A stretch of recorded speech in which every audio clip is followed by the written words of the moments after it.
This episode brought to you by GTM AI Academy.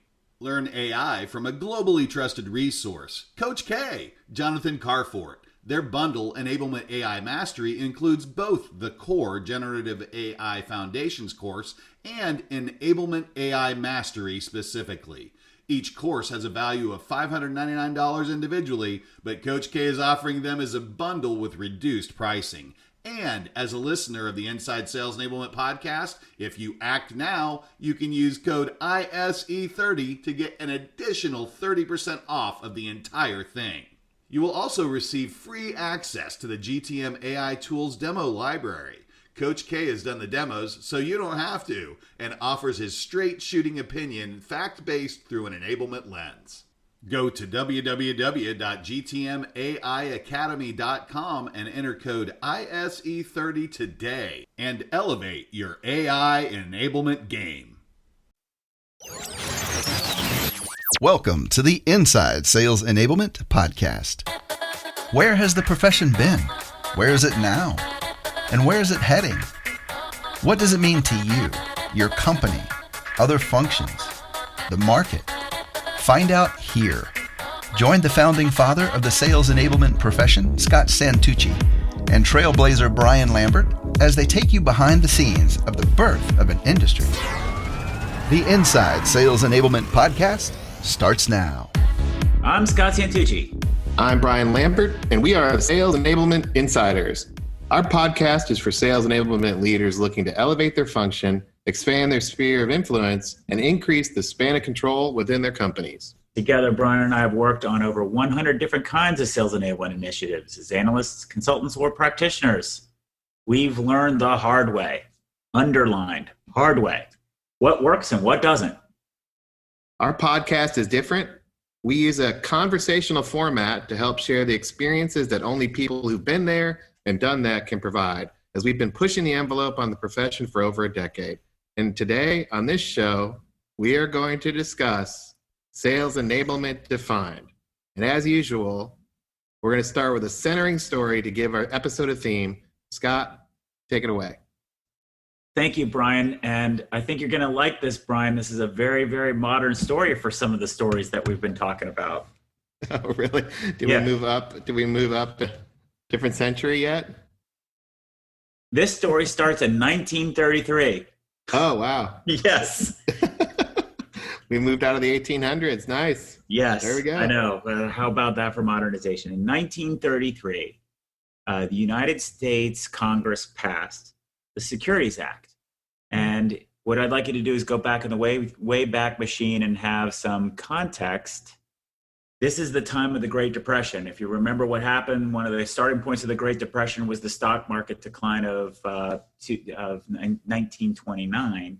And one of the things that was happening is that those stocks that people were buying weren't really regulated. So you didn't really know whether the information was accurate or not. So the 1933 Securities Act put down and established the SEC, the Securities Exchange Commission, which also empowered them to audit and oversee and even send people to jail for fraud on the stock market.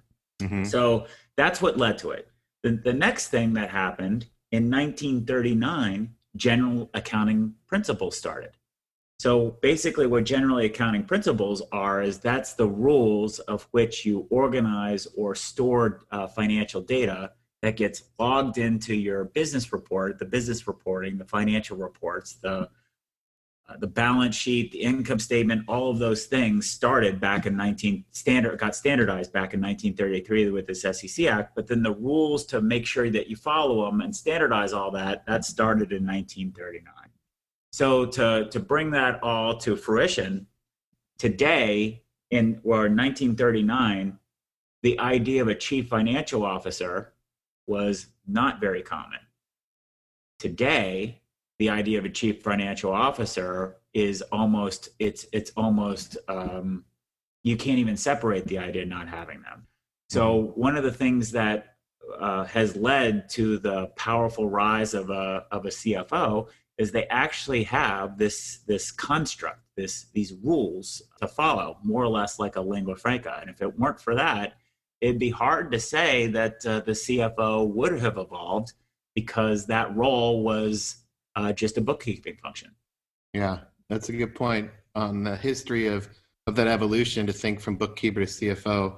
But again, what the heck does that have to do with sales enablement? So Insider Nation, I hope you're getting the gist that we always have some sort of weird or interesting plugin. And the reason that this matters is because you've heard Brian and I talk a lot about a charter. You've heard us talking about that. But you don't have a core foundation to stand on, it's really hard to elevate your role. And that's really what we're talking about here is there are a lot of discussions about definitions and why you're defining things.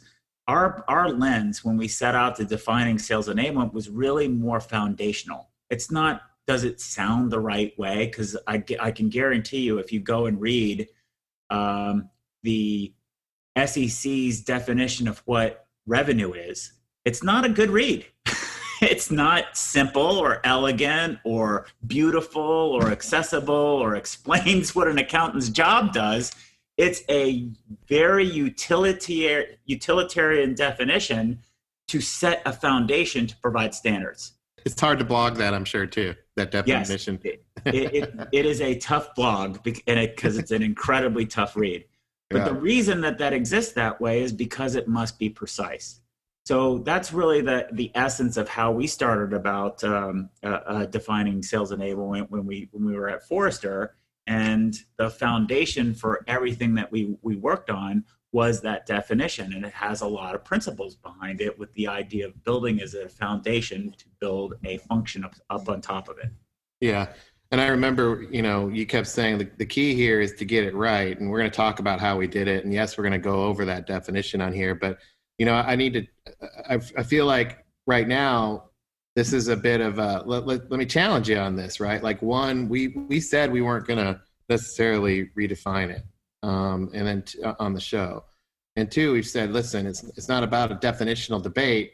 We're not going to engage in that. And now here we are, right? So, and the reason why I wanted to bring that up is it's interesting to me that over the course of the last two conferences that I was at, that the definition that we put together in 2008 has shown up on, the main stage screen. And even your name is in Forrester have been used as this is the definition and that I like, et cetera.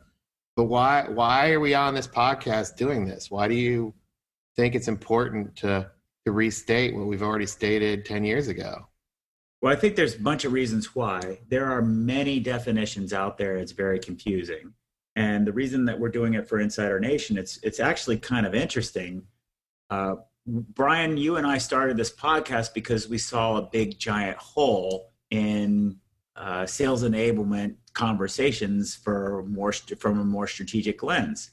And as we started this, more people have been reaching out, and a lot of people have been reaching out saying, hey, I'm glad you guys are doing this. I've been really leveraging that old sales enablement definition.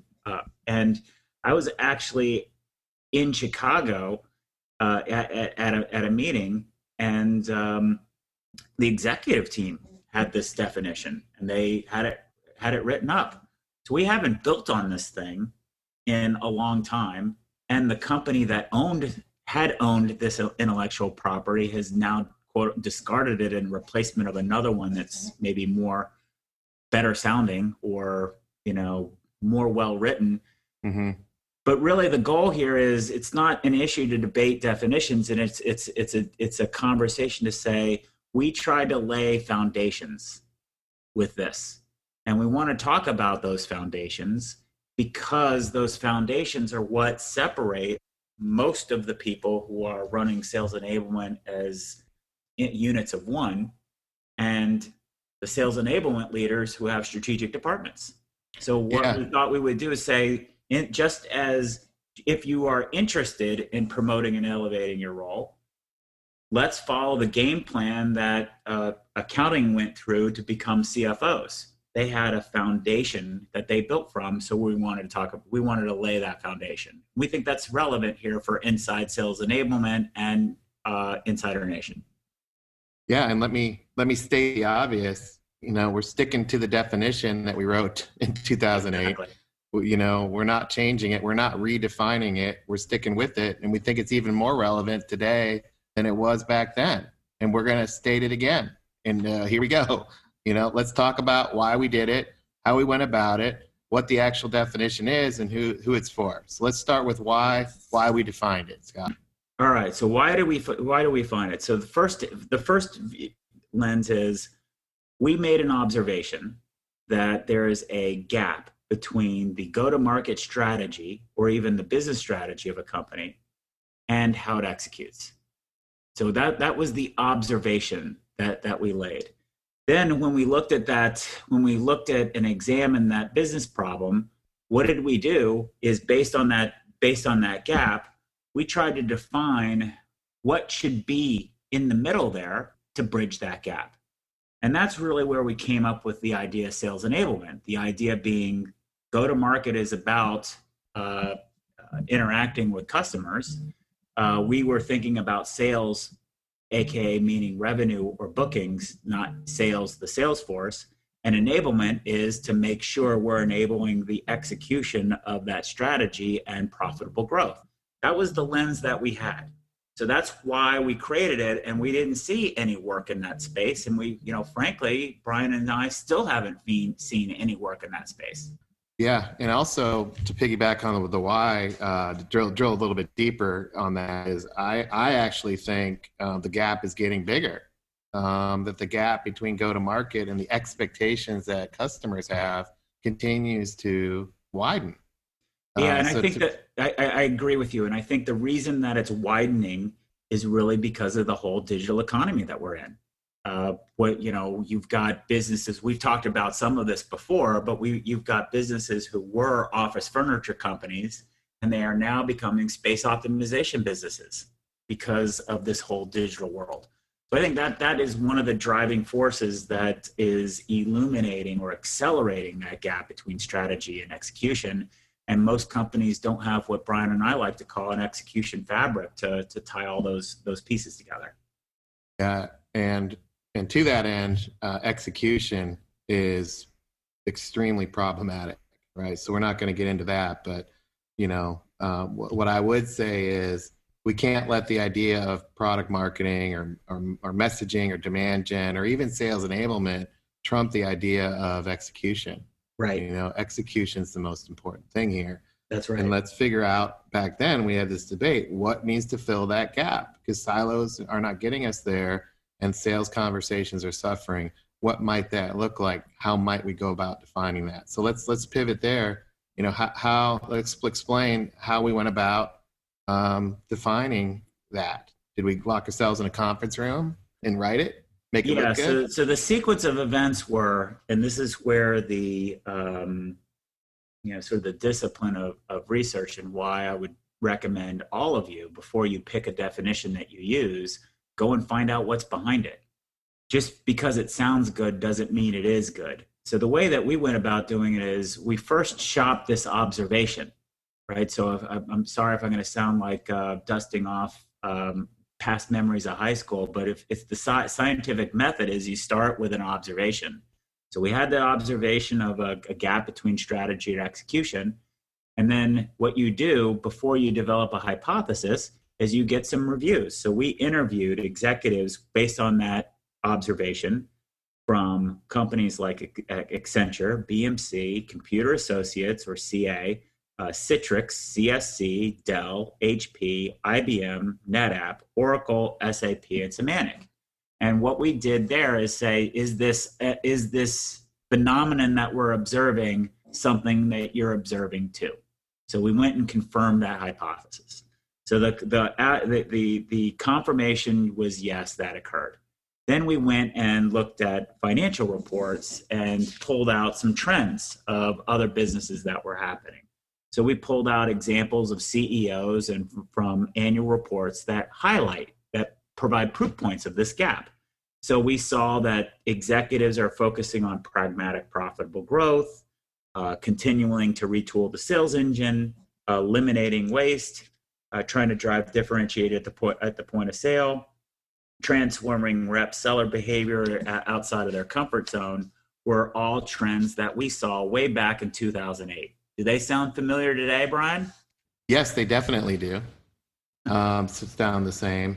They're actually getting more heightened, and new business models are actually emerging to tackle those things. And then, too, when you rattled off the list of those companies have evolved, and they're still around, and some have been on the ropes, but they've all gone through some sort of evolution. And I think that was a good sample set there to use, right? 10 years later, these companies are still respected, and they've gone through their own evolutionary change. So the second thing that we did to confirm the observation was maybe it makes sense to get a buyer's viewpoint of the gaps between execution. This is all before defining it. This is the work that we did before that. So what we did is, because we're Forrester, well, geez, we already have access to buyers. So I just interviewed some, actually many. And here's some of the trends that we observed.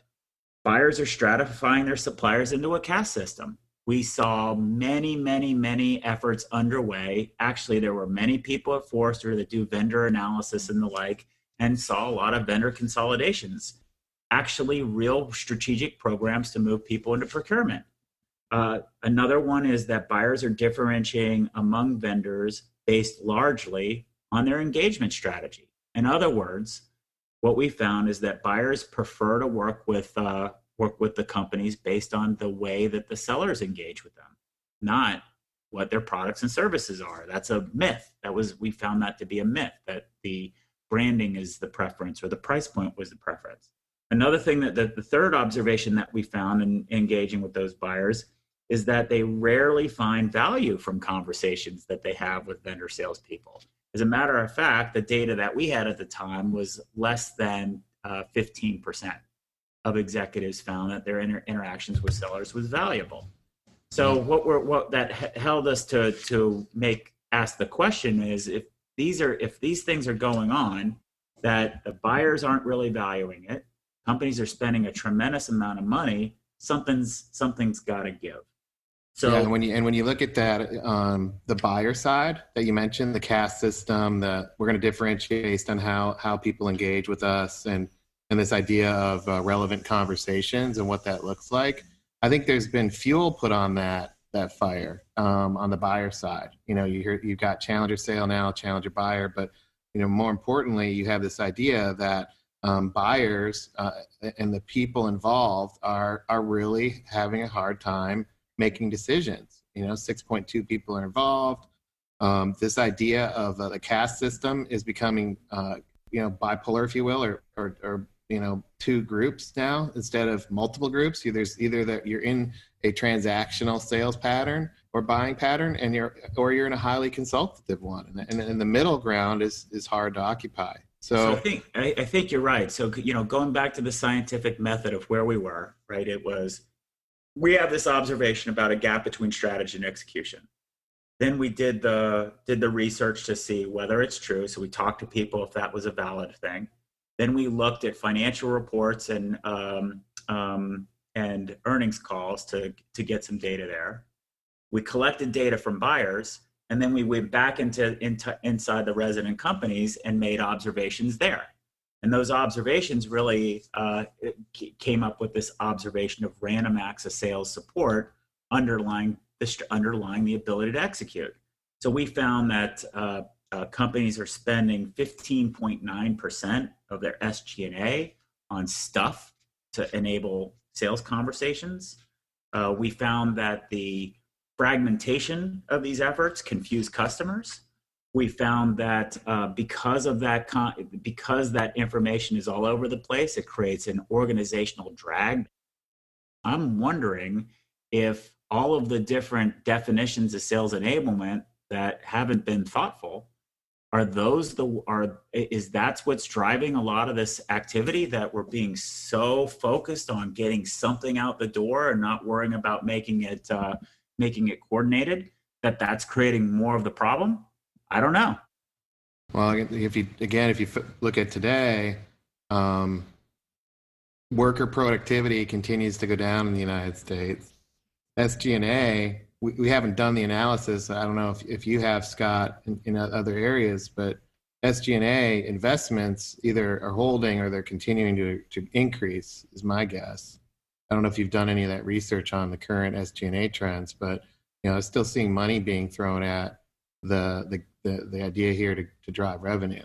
So I think that continues to be a challenge. Well, here's the thing that's most shocking to me. So we calculated based on a model that we use to assess what spending is in sales enablement. And keep in mind, our point of view of sales enablement spending is anything that's meant to go to support sellers.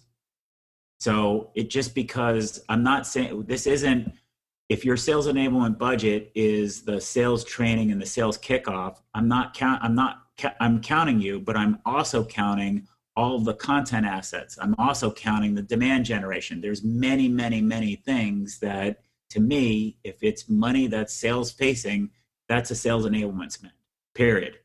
Now, given that, back at the time, we calculated that it's $135,000 per rep per year. Well, I actually developed a methodology. You've seen it, Brian, the hidden cost of sales support methodology.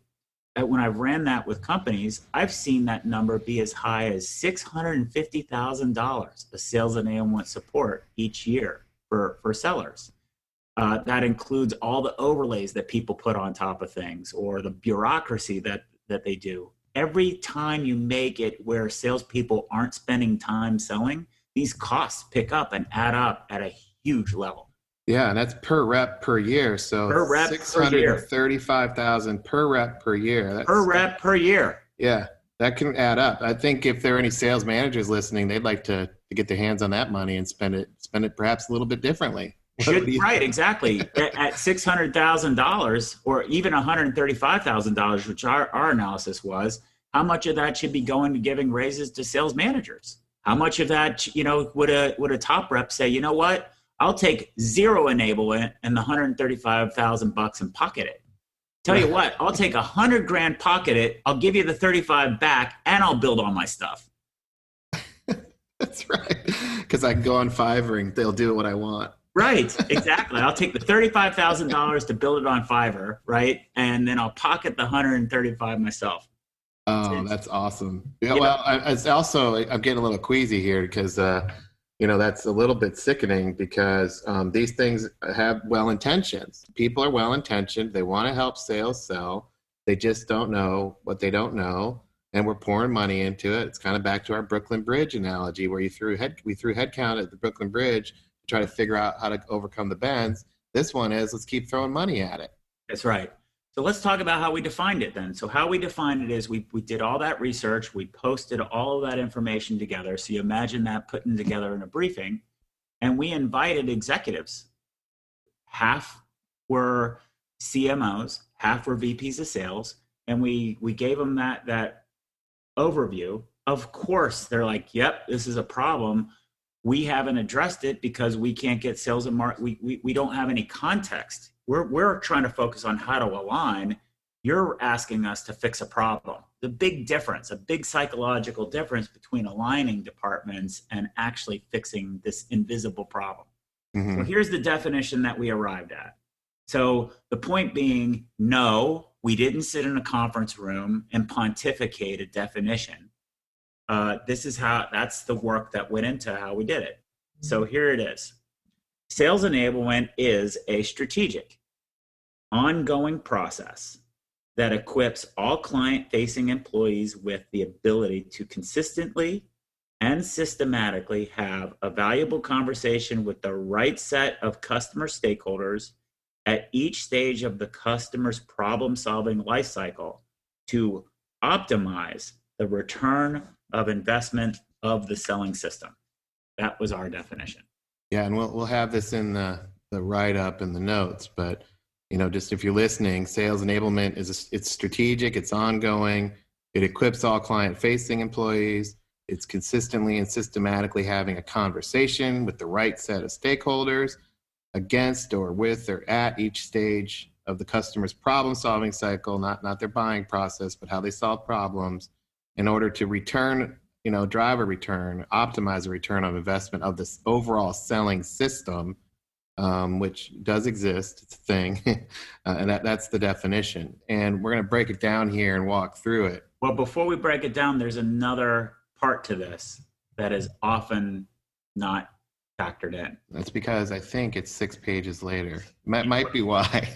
Well, but right. Let's do it. Because there's an implication if you're going to tackle it of what's required. So what's required to accomplish this? Right. So the reason that we broke it down this way is because in working with our executives, there's sort of a sequence of events that goes into it. So sequence of events number 1, define for me the business problem. Sequence of events number 2, show me the work that led up to it. So that was the buyer research, the finance research. Sequence of events number 3, highlight the business problem for me. What is this costing us? That's point number 3, random access sales enablement and a cost per. Sequence event number 4, define the scope of what it is that you're doing. Tell me what it is. Tell me what this process is that we must do in order to solve that problem. Sequence events number 5, what should we do?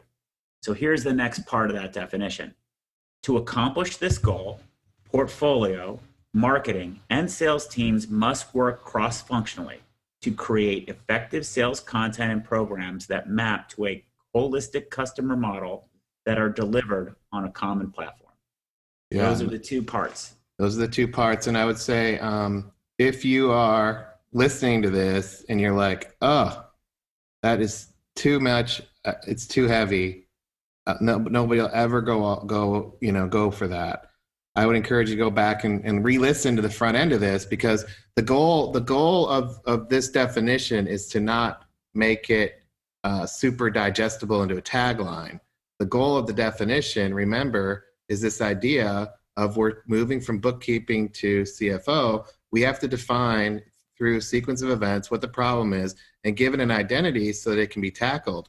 This is indeed a complicated problem, and it is indeed, a massive business impact. Yeah, so, let me add to that, Brian. To add to that point, the question is, what are you going to use a definition for? If you're going to use a definition because you want to put it up to your boss to make a quick decision about what your role should be, well, yes. First of all, the reason that this isn't written for that, you wouldn't use it for that. We think that's a piss poor strategy. If you're trying to just say, hey, I'm going to go throw something to you to give you, to help you understand what I'm doing, the only way anybody's going to be able to understand it is through a very narrow scope. So guess what your remit's going to be? Build us sales playbooks, manage the sales training program, and you're always going to be stuck in that tactical box. You're always going to be a plumber. If you treat your role like a plumber, you're going to be a plumber. And plumbers are highly technical, and they put a lot of work into that. But the idea of, hey, I want to be an architect it's a bridge too far. Once you're a plumber, that's really good. Yeah. And I think the other piece of that is important is we're asking our sellers to sell a vision. We're asking our sellers to transform how companies work. We're asking our sellers to sell business results and business outcomes. If in sales enablement we back off because this is a little bit complicated, that's hypocritical to me. Yeah, that's a good point. I mean, let me just tell it like it is. That's a bit ridiculous. And, are we enabling sales execution or not? And you know what? This definition, you didn't make it, it's not like we sat around and said, how do we make this more complicated? This is too short. Let's make it longer. Let's set out to show how smart we can be. Yeah. That is just doing it to show how smart you are. It's a lot of big words. Yeah. And we're getting a little bit emotional on this because the challenge at the time, and it continues to be, is we're reflecting reality. We're not the ones who made it complicated. This is the companies, the organizations going through a transformation to try to close the gap to customers. And there's a lot of money being spent, $70 billion on training development, $62 billion on technology. That's just 2 buckets. Right. We're talking about, competitiveness of countries and GDPs of countries at some point with this. Exactly. Exactly. And you're not picking up the head count that goes with it, and you're not picking up the content that's spent, the money that's spent on content. Right. So rant over. Yeah. I'll take a deep breath, but I think if folks are hanging with us, and I wanted to get people to resist the urge to punch out of this discussion, because now let's get a little bit more real around what to do next, because this is not a definition for definition's sake. Exactly. And I think the other point there is, what problem is it that you're trying to solve? The definition that we're trying to solve for is the gap between strategy and execution and the poor performance associated with that. That's the problem that we're addressing. That's the problem that we see in pretty much every company that doesn't have a role like this, because execution requires cross-functional, because it requires it to be done well cross-functionally. And there is not a role that exists inside companies that look at this cross-functionally. So that's why we're so insistent on our perspective. So where do we want to take this next, Brian? I think let's talk about what the upside is here. Let's go optimistic, and let's say, for those that have adopted this definition, what's happened to them in their careers, and then two, for companies that have embraced this type of thinking, what's happened to them? Do you have any couple stories that you can share on either the individual side or the corporate side? Let's talk about specifically roles. So in terms of roles, the people who have been, there's always the type of folks who dive into something and want to understand it, and there's types of people who read something on the surface. The people who have taken this definition and really dove in and focused on the meaning, well, we typically find them at VP levels, and many are now reporting to CEOs because this problem is becoming bigger and bigger and bigger. Companies that have adapted it at scale, I'm thinking of one in particular. You remember this company, Brian. One particular company adopted it so well all the way up to the CEO. For their growth strategy, they would select a hand number of accounts and then say to the rest of the industry, if you're not one of these accounts, we're not going after you. Like that's how aggressive they were about it. They always hit the number, and their profitability and overall revenue growth was always just through the roof. So the issue and the statistics behind the execution of this are all really great. The difficulty is there isn't a environment to talk like this, because we're in the sales enablement world in a lot of ways is we're in a bit of a echo chamber. Operational go do, and our Right. value is in doing. It's activity, not what can we do to bend the needle. Yeah. So for the Insider Nation, we want to talk to you. So inside your organization, it might be difficult to have conversations. Here on this podcast, it's not. So come join us over here. We'll talk about it, and we'll bottle it up, and we'll be that voice for closing the gap to customers. Not because it's cool, sexy, and we want to be VPs, but because by golly, sales people need help, and that's why Scott and I do what we do. And you might think this is a glamorous thing, but it's not sometimes. And we get the arrows a lot of times for what we're doing, but the why behind what we do is to help salespeople be successful and help sales managers really take back what's theirs around being custodians of that sales team. And Right. That's a critical need in companies today, and we want to continue those conversations. So how you get started in thinking like this? Let me give you some three ideas. Right. Idea number one is take this definition, think about it, and break it down. So for example, strategic. What does strategic mean? To me, it definitely means having part of the remit about bridging the gap between strategy and execution. So It's as simple as like connecting the dots. This is like Legos. So if that's going to be your remit, then you need to ask yourself, well, what roles are touching that right now? Where is there room for you to fill in without being confrontational and saying, well, I want product marketing's budget and I want this. That's not a good strategy on getting started on this path. A good strategy would be to take inventory of the different parts, figure out the remits, and then find where the gray area is, then propose you'll fill in the gray area. I like to start as small as possible, because once you start finding those linkages and start collecting the data, you're going to be able to really, really highlight lots of challenges. Step number 3, make the CFO or somebody in finance who can help you do the analysis your friend. Make it quantifiable. That's why we created the hidden cost analysis. That's why we have these tools and these metrics.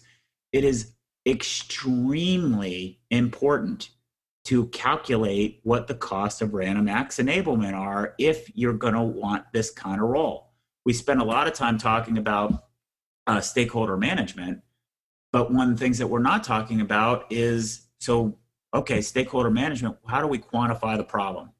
So 3 things would be: take the definition to heart, break it down, but really understand what the scope of sales enablement being a bridge between the strategy and execution, and envision what that would look like. Come up with frameworks to talk about it. Step number 2, take an inventory of the different gaps in different groups and connect the dots. And step number 3, make a friend in finance. Quantify it. There you go. And great advice. And so let's wrap it up. As always, enlightening conversation, Scott. I enjoyed it. I got a little bit heated there for a second around the why, but it's just passion. And I think we both have that passion, and it's always good to talk about this. And I want to encourage our listeners to reach out and continue this conversation. We'll be at the Sales Enablement Society conference where we can talk about some of these things. And, for those that are out there fighting that fight in this battle, we'd love to hear from you. We'd love to hear your stories and examples, and also, quite frankly, challenge us on the ability to execute against this. And that's how we learn, and that's how the rising tide lifts all boats, in my opinion. So thanks so much. We'll talk to you guys later. Take care. Thanks for joining us.